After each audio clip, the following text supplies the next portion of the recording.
Jai Shri Ram. Conformity is the topic of our discussion today. Conformity simply means the extent to which you align your beliefs and behavior to those expected by your group. And because you seek their approval, you want to align more and more closely according to the rules or whatever expectations that the group expects of you. Now, the problem here is mindless conformity is the result of lack of critical thinking, foolishly following, and there are some people who are complete conformists, who are totally conforming to everything, and then there are others who are at the other extreme, mindless non-conformity, not following anything at all because they think they are very educated and liberal. The truth, as you can already guess, is somewhere in the middle. Total conformity and total non-conformity. So if you are both are bad. So everything old is not bad and everything modern is not good. So everything Western is not good and everything Indian. This unfortunately the current generation perhaps thinks like that. But there is a change thanks to Modi ji. Hindu resurgence is on an upswing. So, what does Krishna say about conformity?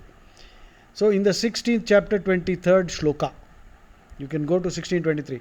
Yashastra vidhim utsrujya vartate kamakarataha nasa siddhim avapnoti na sukham na parangatim. Krishna says, he who casts aside, completely discards shastraik injunctions, that means whatever the Shastra says, and simply lives to satisfy his own pleasures. That means he has become a hedonist. Hedonism.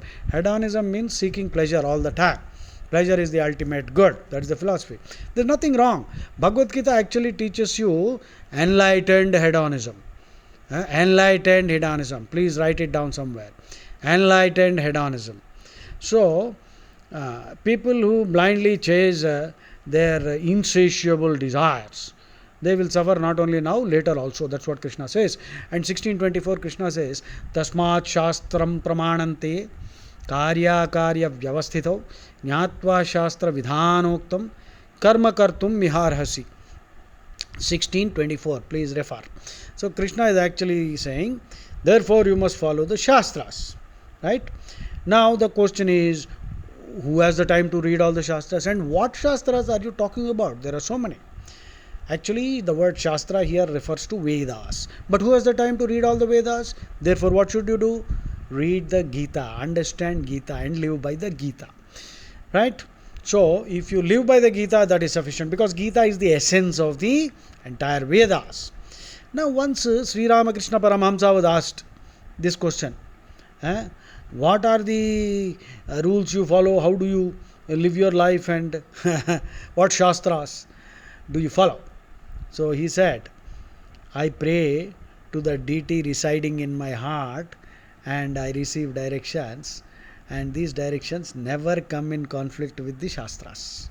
So here is a wonderful answer. Your conscience, your antaratma. So Krishna, Rama is residing in your heart. So Sanatana Dharma personified is Rama and Krishna.